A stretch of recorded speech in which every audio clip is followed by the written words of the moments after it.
Hai, salam sejahtera dan selamat bertemu dalam rancangan Tanya Kawan.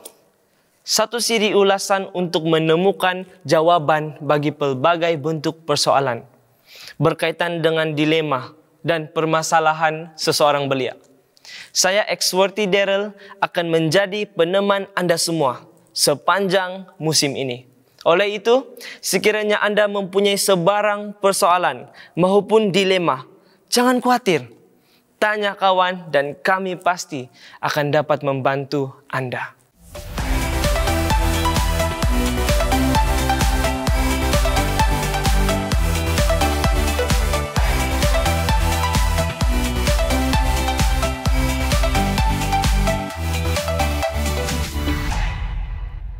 Janji temu dalam talian atau online dating semakin popular sejak awal abad ke-21. Justru pengenalan, percintaan, dan perhubungan dalam talian menjadi alternatif selain janji temu secara tradisinya. Dalam tempo pandemik seperti ini, sebarang aktiviti sosial tidak dibenarkan melainkan berkurung dalam rumah. Maka aplikasi seperti ini dilihat antara platform yang mudah untuk mengisi kekosongan atau kebosanan. Laman sesawang janji temu juga diwujudkan untuk orang dewasa berusia 18 tahun dan ke atas. Namun ramai juga para remaja yang turut menyertainya. Pada episode kali ini kita akan mengulas tentang fenomena online dating dan apakah kesannya kepada para remaja. Bagaimanakah kita boleh memandu perhubungan dalam talian ini agar ianya tidak akan mendatangkan mudarat serta membahayakan para remaja? Tidak dinafikan, hubungan percintaan itu sudah menjadi lumrah dalam hidup, terutama dalam kalangan remaja. Anak muda masa kini memang gemar menjadikan gejala bercinta atau berpasangan pada usia muda asalkan hati puas dan diisi dengan kehadiran pasangan sejati. Namun demikian, para remaja cenderung berhubung dengan orang yang tidak dikenali melalui internet. Perhubungan boleh menjadi romantis, namun kadang-kadang berbahaya bagi kedua-dua pihak karena belum pernah bersua muka. Ataupun menjalinkan hubungan romantis dalam talian secara tidak langsung membahayakan diri dan keluarga.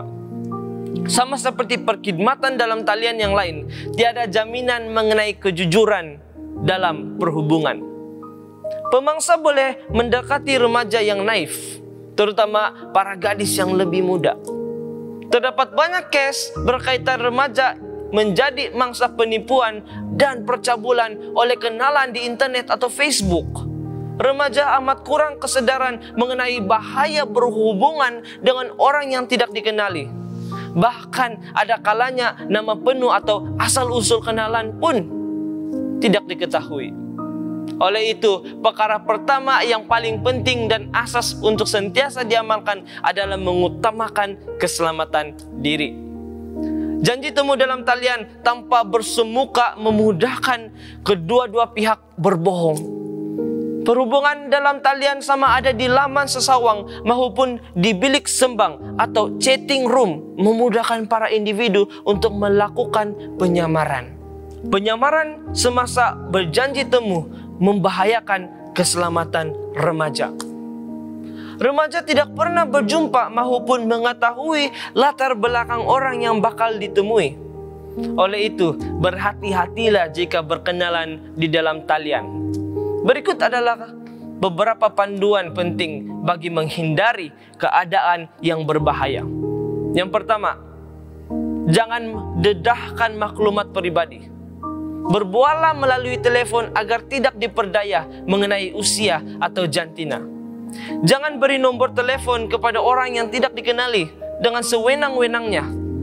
Bertegaslah untuk menelepon kenalan baru dan sekat nomor telepon sendiri terlebih dahulu. Kedua, bersikap terbuka apabila berkenalan dengan seseorang di dalam talian. Berkongsilah cerita tentang kenalan internet itu dengan rakan dan keluarga. Nah, kadang-kadang rakan rapat dan ahli keluarga kita akan lebih mudah untuk memberi nasihat jika terdapat sesuatu yang mencurigakan. Ketiga, jika ingin bersemuka dengan kenalan dalam talian, bertemulah di tempat awam. Bawalah teman untuk datang bersama. Sebagai contoh, berjanji temu di tempat perlawanan bola sepak dan masing-masing boleh membawa rakan.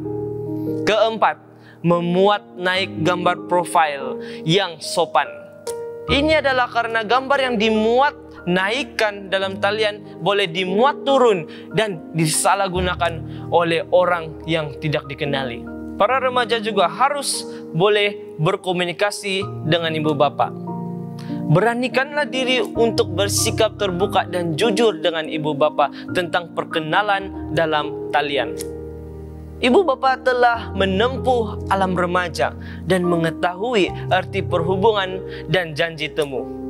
Ibu bapa boleh memberi nasihat yang baik kepada remaja tentang persahabatan serta mencegah beberapa bahaya umum yang berkaitan dengan janji temu dalam talian. Sebelum bertemu dengan mana-mana kenalan dalam talian, maklumkanlah ibu bapa mengenai tempat pertemuan tersebut. Bagi para remaja perempuan, janganlah menunjukkan Anda begitu terdesak untuk mencari pasangan hidup. Berhati-hatilah dengan pujuk rayu dan kata-kata manis para lelaki yang ingin mengambil kesempatan di atas perkenalan Anda. Berikanlah ruang untuk perkenalan dan jangan bersikap terburu-buru di dalam membuat keputusan dan tindakan.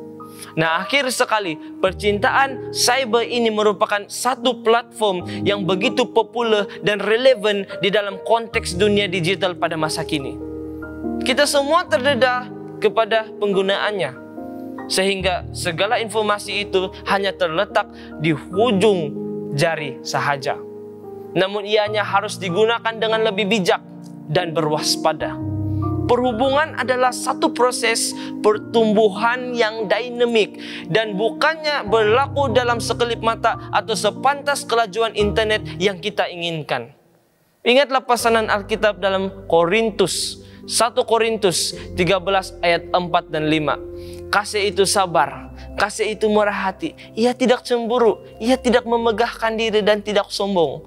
Ia tidak melakukan yang tidak sopan dan tidak mencari keuntungan diri sendiri. Sekian sahaja ulasan kita untuk kali ini. Sekiranya Anda mempunyai sebarang persoalan ataupun perkongsian yang ingin diluahkan, bolehlah menuliskan kepada kami melalui laman sesawang hopetv.asia ataupun melayari Facebook page kami di Hope Channel Asia Tenggara. Ingatlah, jika Anda ada sebarang permasalahan, tanya kawan, dan kami pasti dapat membantu Anda. Sehingga kita berjumpa lagi. Tuhan memberkati.